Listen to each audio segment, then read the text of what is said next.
Now a first carry for Latavius Murray. And little room to maneuver there. He gets it down to about the 39. Credit him with a 1-yard gain there to make it 2nd and 9. Yeah, that wasn't a big run, just a short one there. But guess what? Sometimes you treat it like boxing. You throw that jab out there, and you throw it again, then you come with a big punch later. Maybe they're just trying to set him up. Kyle Rudolph, the tight end, in motion.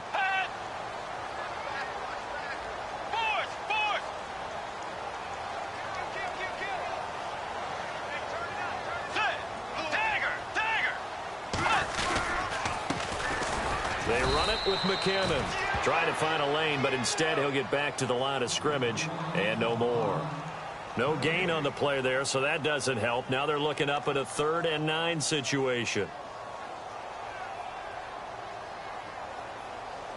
They'll need to get it to the 30 for a first. This is 3rd down.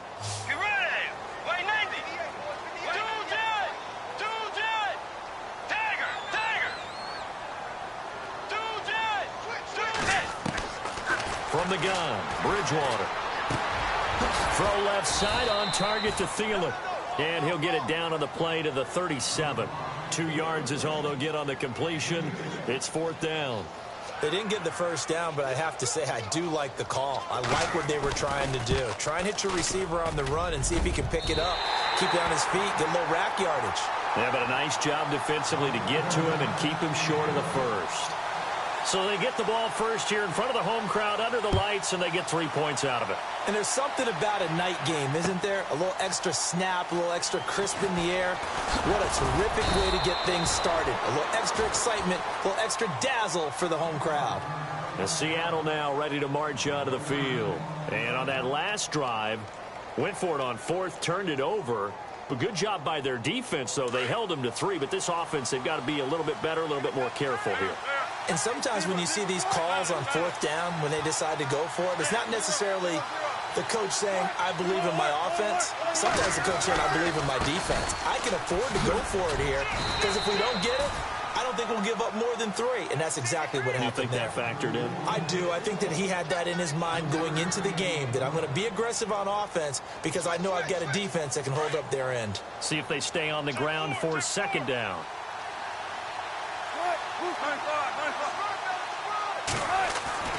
Throwing is Wilson. Pressure comes, and Wilson's going to go down. Everson Griffin. He's the one that got to him. He takes him down for a loss of 9.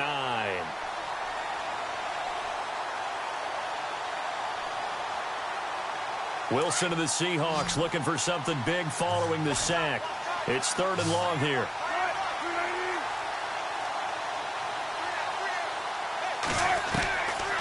Operating from the gun, Wilson. He's going to fire one deep over the middle. And a shot taken on 3rd down, unsuccessful. 4th down now. Normally I'd say this will lead to a punt attempt, but this offense already shown in the first half that they'll go for it on 4th down. No, they should have already said punt it, punt it. Head coach should have already made that decision.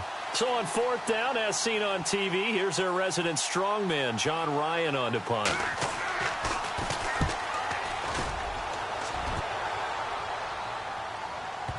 And the punt will kick out of bounds, and it'll be spotted inside the 30-yard line.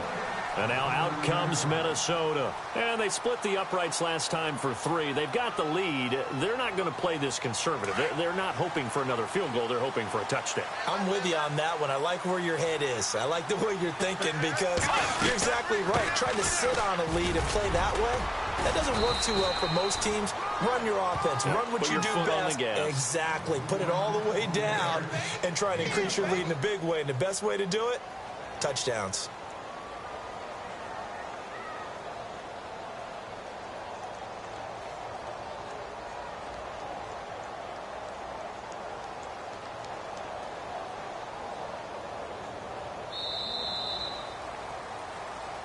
Back now with Charles Davis. I'm Brandon Gaudin. Second quarter begins with the Vikings holding the football. They've got a 2nd down at 5 here to start things out.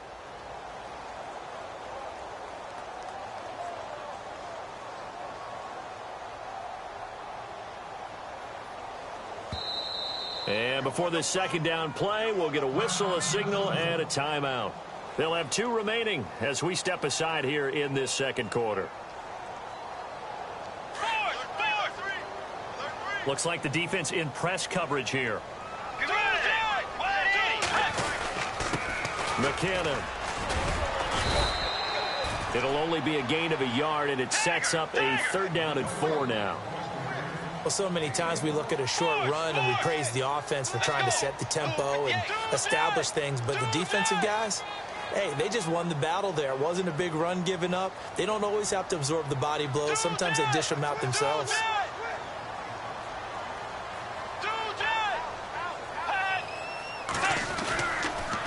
They run once more with McKinnon.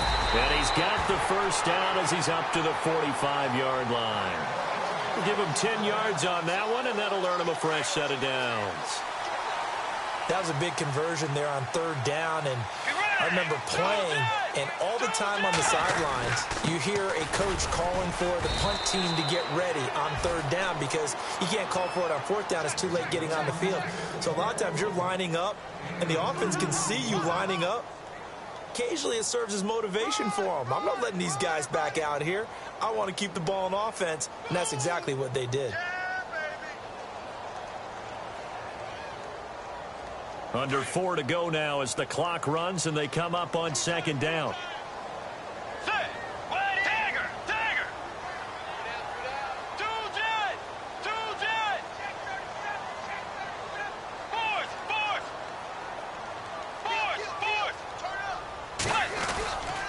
That was 2nd down run for Murray. Murray, strong running. It goes as a gain of 8, and it moves the chains.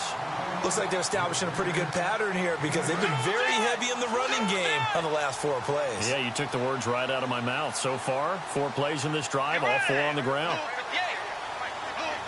Slot man moves right. They go back to Murray on 1st down. And he's going to go out of bounds at the 30-yard line. And a nice carry there of 15 yards. You and I both know that you don't really, truly replace Adrian Peterson.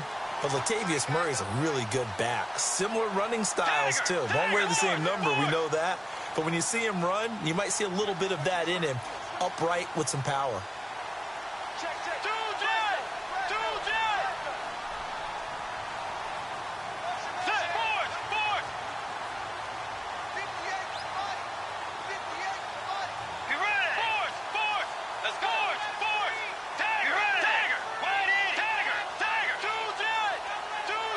They just do get the play off. Now Bridgewater.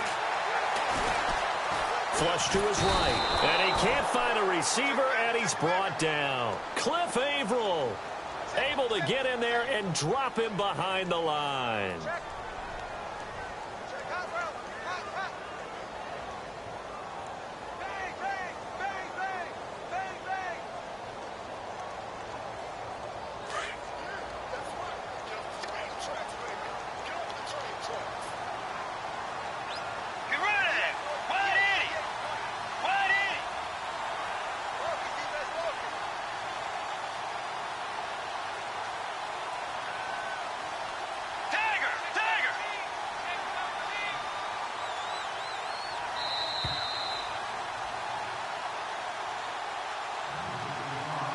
Two minutes to go here in the first half.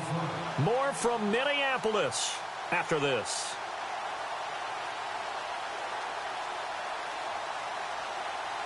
And now the offense will look to respond after the sack.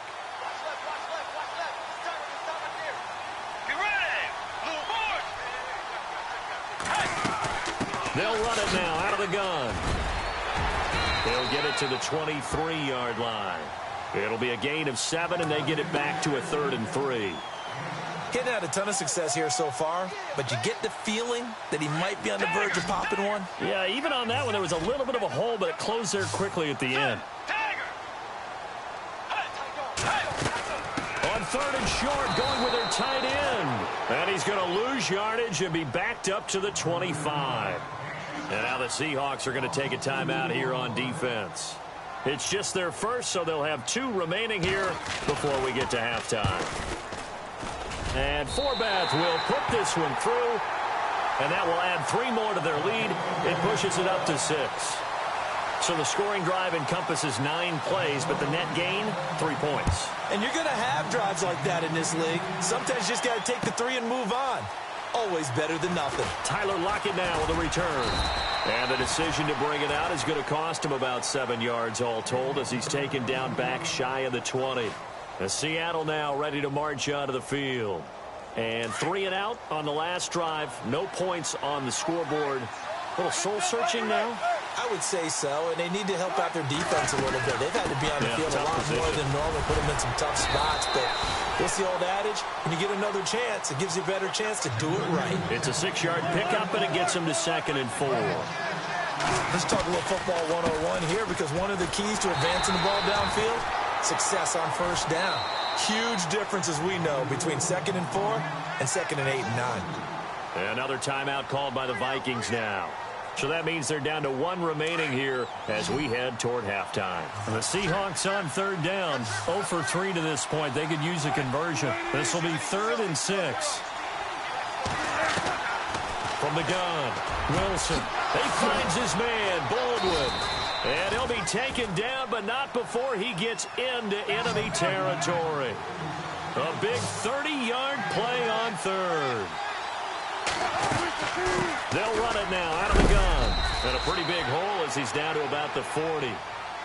Now before this 2nd down play, we'll get whistles and a timeout, as they'll stop it with a little over 30 seconds to go in the first half of play.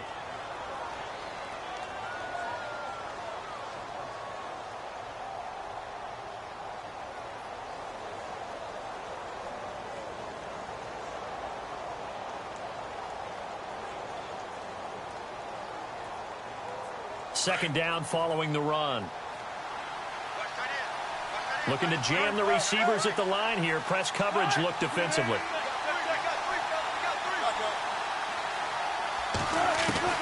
On 2nd down, here's Wilson. And his throw is incomplete. Jimmy Graham, the intended receiver. And it's 3rd and short. I tell you, Brandon, this defense is playing with some confidence. Haven't allowed a point yet. Flying to the football. I'm telling you, it's almost 11 to the ball on every snap. Another nice job there to force an incompletion. They run with a power back. Rawls. And the broken tackle helps lead to a 1st down gain. And now we won't see a play on 1st down. We're going to get a timeout instead, as the clock will stop with 18 seconds to go in the first half.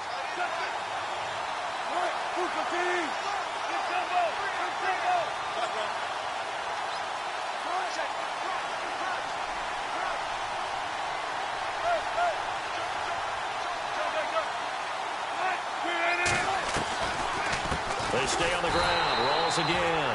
Absolutely nobody fooled there. He's going nowhere fast as he's stopped behind the line of scrimmage. Every now and then I scratch my head when I see the draw play called, especially after a great run the previous play. Keep attacking. Sometimes the draw play develops slowly, and that allows the defense to react. So on 3rd down, the field goal unit will come out as they'll try to get 3 before half. It'll be a 49-yard attempt from the left hash. And this one is right down Broadway. And they are on the board, trailing now at 6-3. So they're still down, but they are able to salvage 3 here heading into the lockers. This is what you work on from the beginning of training camp. Heading into the half, put some points on the board. No matter what the score says at that point, you've accomplished what you set out to do. Time for a break. We've hit halftime. 2 quarters down, 2 still remain. We step aside. This is the NFL on EA Sports. So both teams have their marching orders, and we'll get going again here in quarter number 3. That'll be taken in the end zone. And the decision to bring it out will cost him about 5 yards as he'll get this only back to the 20. Out come the Vikings. They'll have it first on offense as we begin the 3rd. They have the lead. Now they'll be looking for some separation here as we begin the 3rd quarter. I like the way you term that, because now I think they go a little bit deeper into their playbook. They like what they did in the first half. That worked okay. Stephon Diggs. He's at the 30, 20. Touchdown, Vikings.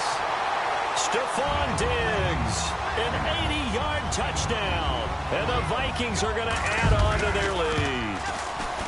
Well, they had their chances in the first half, you remember, but had to settle for 2 field goals. This time they come away with 6. I think they actually got affirmation about what they were doing by getting a touchdown, because the field goals means they got in range but couldn't quite finish it off. This time they broke through, and that's great for the old confidence. And on the sideline, difference of a feeling between 3 and 6, is it astronomical or no? It can be at times, that's for sure. A lot of times the field goal feels like a disappointment. The touchdown, well, that tells you you're getting it done. Now we'll see what this Seahawks offense has in store with their first possession of the second half. They're down in this game. A chance for the offense, though, to put something on the board, get some momentum here in half 2. Try and get things kick-started for them. And you know at the half, they discussed how they were going to get that done. This is where scripting comes into play a lot of the time. How many plays do you script coming out of the second? Most of the time in the first half, you're scripting 12 to 16. I think in the second half, you're really scripting more like 8 to 10. Kind of a starter or an opener, whatever terminology. This is caught inside the 15. And he is in for the Seattle touchdown. Doug Baldwin, 72 yards. And the Seahawks have made this a 1-score game. And he puts it through. They're within 3. It's 13 to 10.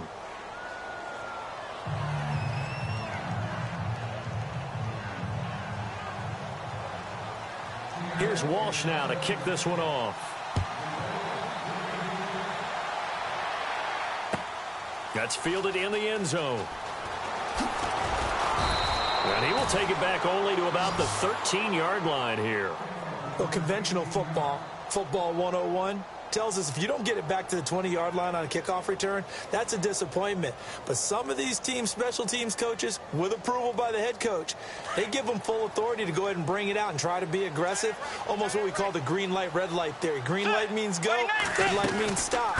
Looks like he had green on that play. And he's going to lose yardage here back to the 12-yard line. That's going to go as a loss of a yard, and it'll be second down. Partner, I think the easy thing now would be to just abandon the run and start throwing the football at all costs. But I've been in so many games where it doesn't work running the ball, and then something pops, and now you get something going. I'm not so sure that just abandon your game plan this early in the second half. Throwing for his running back, and he's got him complete. And he is knocked down from the side at the 19. 7 yards on the play, and all of a sudden here it's third down. From the shotgun, it's Bridgewater. Open man is Thielen. It's complete. 19 yards that time for number 19. Well, we always hear about the connections some quarterbacks have with certain receivers. I think this guy has a connection with just about everyone. Didn't mind throwing it in there against double coverage to him. Shows some confidence, supreme confidence. Big-time confidence that he would make the play for him, and he did. And he is down deep into Seattle territory. It's a big one there for the Vikings. 51 yards. Red zone opportunity.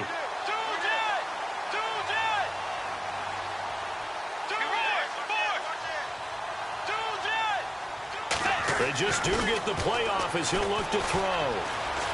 Flushed out right. And here he'll get it down to the 7. He'll wind up getting right about 4 there on the scramble, and it's second down. Yeah, he only gets a few yards on 1st and 10, but he's better off doing that than throwing an incompletion or even worse, an interception.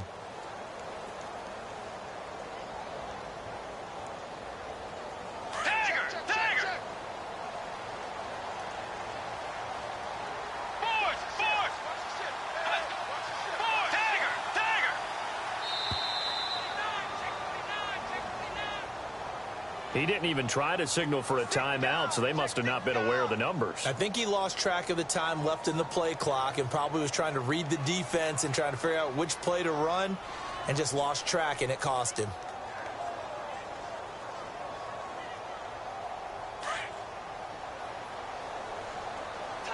And on the outside, they're playing press coverage.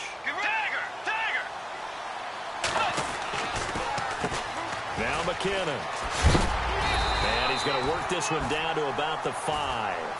7 yards on the carry. Make it 3rd and 4 coming up. They're trying to show that they can run the ball and protect this lead. Give it to the backs, play a little bit of keep away, don't you think? And that's probably a good philosophy at this point. Going to make that defense stand up and stop them. Now they send a man in motion right. Here again is McKinnon. No gain on the play there, and it'll bring up 4th down. So nothing there. I don't know that that's all in the back, though. You got to look at blocking there, don't you? I would agree with that totally. At some point. Oh, they flip it to the kicker. He looks like he's going to throw it. And Rudolph has got it. The big tight end for a Viking touchdown. Kyle Rudolph, a 5-yard touchdown. And the Vikings find a way to stretch their lead.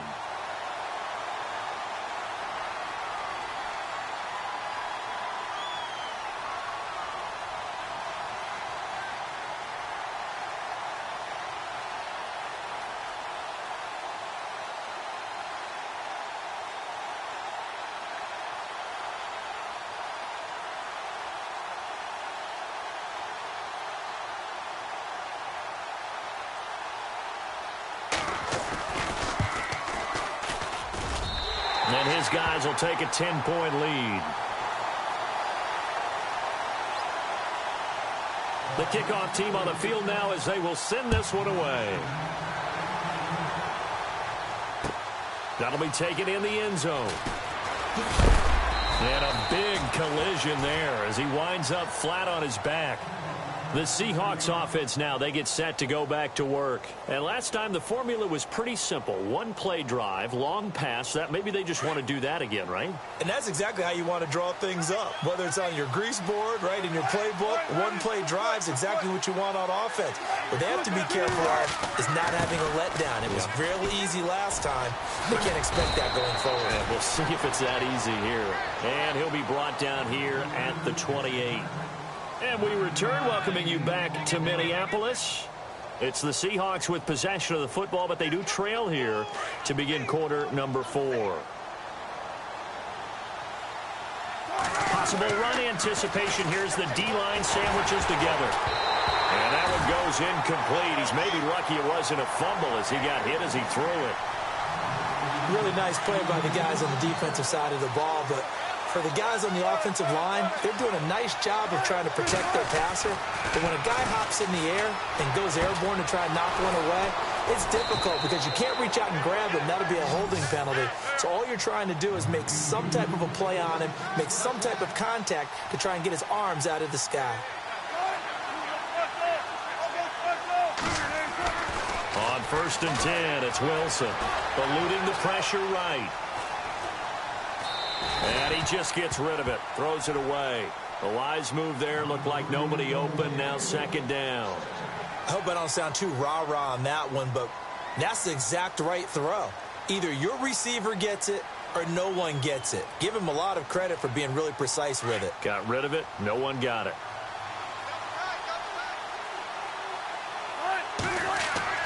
Second and 10 now, Wilson. Going to Rawls on the dump off. And he'll be knocked down sideways. Give him 3 on the play, and that's going to lead to a 3rd down. I know most of the time when the ball's in the air, you're thinking wide receiver, tight end, but running backs, they can be a big part of any passing offense nowadays. On 3rd down, Wilson. And now the ball's out, fumble near midfield. And the defense not able to get it. From a defensive perspective, what's that moment like when you realize the ball is loose? It is a moment where all concentration goes right to the football. This is something you've talked about in all your preparation for the game. You probably talked about this training camp. Knock the ball free, take it away from the other team, and now you have that chance. There's a little bit of deflation when they end up recovering it. They knocked it free, but couldn't take it away. It's caught outright by Graham. 7 yards to pick up on the pitch and catch. There's a completion to the tight end, and I think they were looking at something out of central casting, frankly. Absolutely. I mean, size, the hands. Speed, I mean, can flat out run. You put that whole package together, you light up the eyes of an offensive coordinator, don't you? And he finds his tight end, Graham. A Seahawk first down. Wilson to his big target, Graham. Clock management definitely critical here if they want to get back in this game. Absolutely agreed. They have to up the tempo in this case, down a couple of scores. Want to make sure they have a chance to win this ball game. First down, this is Rawls. And now they're going to get him down right at the line of scrimmage. They'll say no gain on the play, and it'll be second and goal.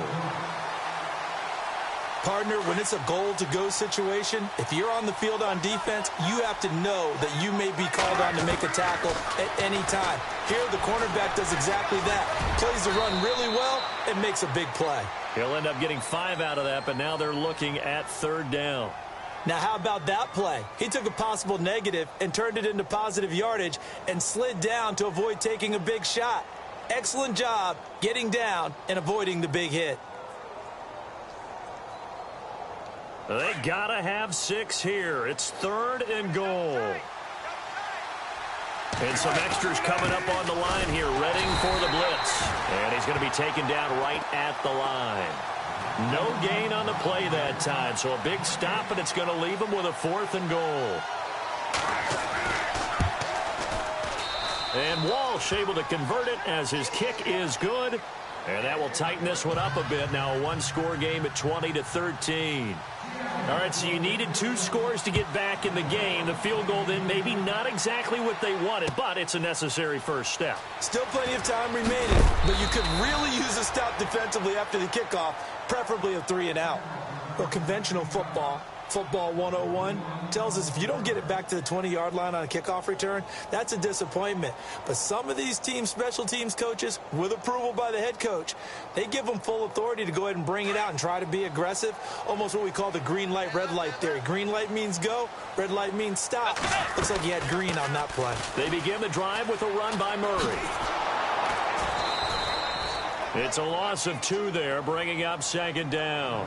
Partner, so much for situational football because that's the absolute last thing you want to do when you're protecting a lead in the 4th quarter. Not only do you lose yardage, but you find a way to go out of bounds and stop the clock.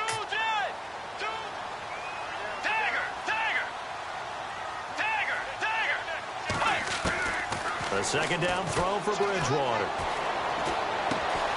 Complete to Wright. And he's taken down, but not before he gets this across the 25-yard line. 15 yards there on the catch and run. Another nice pickup through the air, and I think a lot of people might expect him to run the ball in this situation, Brandon, but with this lead, they're electing to throw the football. Swings, slants, quick outs, things that they consider safe. And he motions the wide receiver.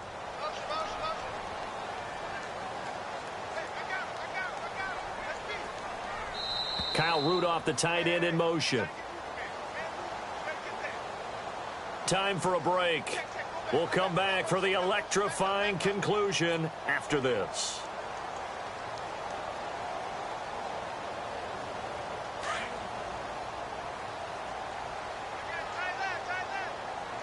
Let's go. 180. Diggs going in motion right.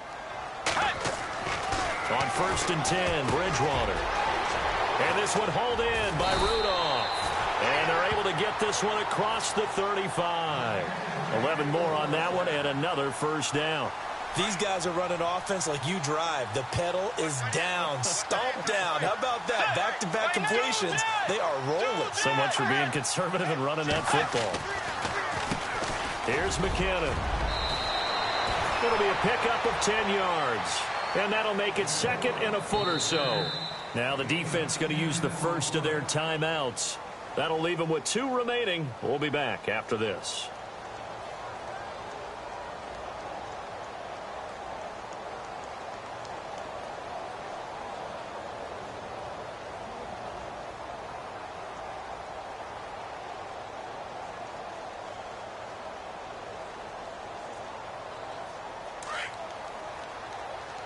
And the D-line pinching together must be expecting the run. They keep it on the ground, but this time it's Murray. And I don't think he got there. No, they stop him right where it all started. Let's give plenty of credit to the defense there. They stuffed them on 2nd and short. But if you're the offense, why would you change what you're doing? You've got a whole nother down to pick it up, and maybe even a fourth if you so choose.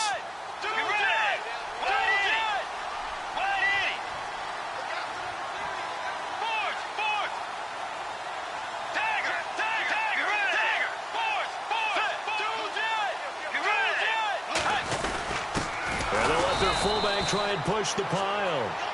And a timeout here. Timeout taken, whistles blown. Timeout taken by the receiving team. That'll be their third and final stoppage here as we step aside.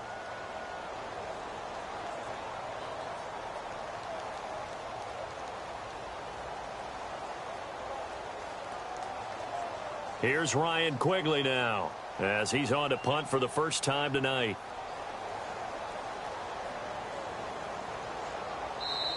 The Vikings going to signal for the first of their timeouts. That'll leave them with 2 remaining. We'll be back after this.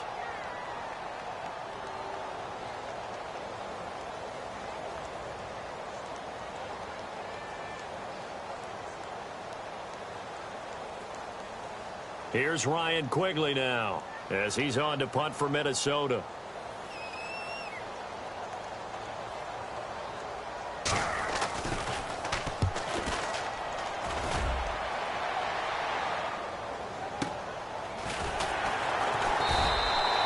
Just a yard return there after a punt of 49. And it'll be Seahawk football as they take over deep in their own territory.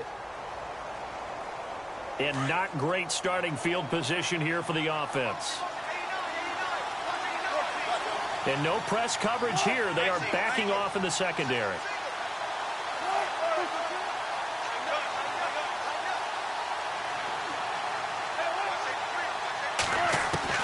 Back to throw. Baldwin with it over the middle. They call it a gain of 19, and it moves the chains. First down now, but that clock rolling. Tell you what, he's been able to put the ball in some tight spots all game long. That throw, no different. Yeah, a lot of people would call it a gutsy type of a throw. I think he looks at it as, I can do it, so it's not that big of a deal to me, and I'm going to keep firing. A really nice pickup of 14 yards, and it moves the sticks. And he did exactly what they needed him to do, Charles. Got out of bounds. They have no timeouts. And they knew that before the play even began. Still executed it. How many times have we seen it happen where you know it, yet a guy's still looking for a timeout or trying to stay in bounds? He got it done. Tyler Lockett was the target there. And now it's second down. The effort's always going to be there. Everyone's always going to try and make a catch, but underthrown balls, I think, are the toughest ones to come back and get because usually your momentum's going in the opposite direction when you're trying to stop, break, and come back and get it. They'll look to throw. Got his man complete over the middle. That's Baldwin. A really good pickup of 28 yards. First down now, but the clock continues to move. Defense really showing respect to the deep ball here, playing off the receivers. He's back to throw to the sideline, and wow, what a catch there. He doesn't get a lot, but he was able to get the feet down complete. Give him a couple on the catch. It's 2nd and 8.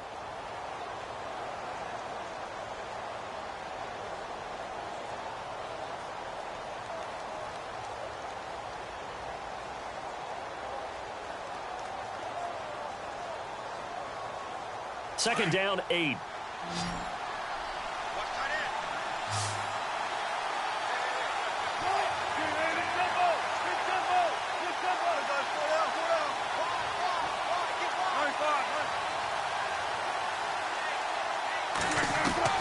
He'll look to throw. This will be caught inside the 10. 23 yards on the play. Well, how about keeping your head about you in this situation? No more timeouts. Finds a way to get out of bounds. Now they can breathe a little bit as they contemplate what to do on the next down.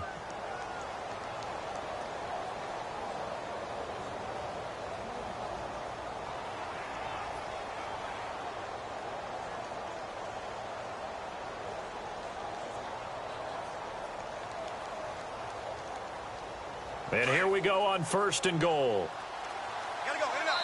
And now with 4 seconds left, we get a timeout call.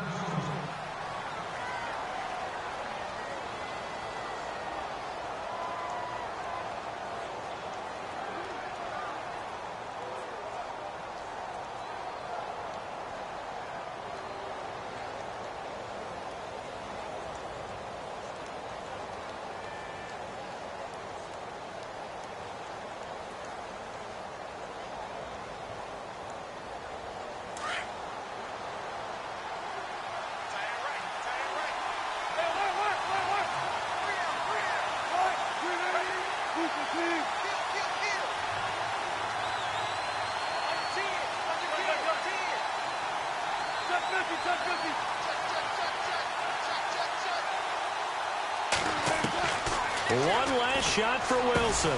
And he is across and in for the score. And now they can tie the game in the final stages with an extra point. Or they can go for two and go for the win. Yes, sir, that touchdown puts them in striking distance. And let me tell you something, forget being conservative here. Go for it, go for two. Well, going for it on the road. Want to win it right now. Want to win it right now, have the momentum, go ahead and get it done.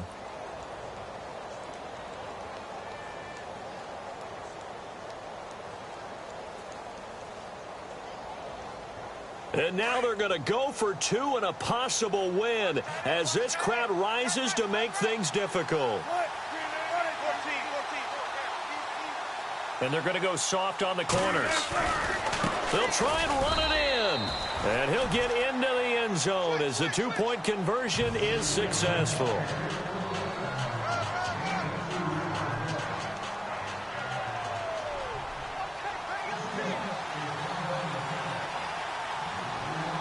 Here's Walsh now to kick this one off. Short kick. Now on the return. Oh, no, the ball is loose. Well, this one, partner, was fun down to the very end. They got the points late, right before the whistle. Then the ensuing kickoff. They were hoping for magic on the other side, but couldn't get that spark. Fun if you won, and fun for us, because we got to watch it and call it. That magic that you were talking about didn't occur at the end, but what a game all the way through.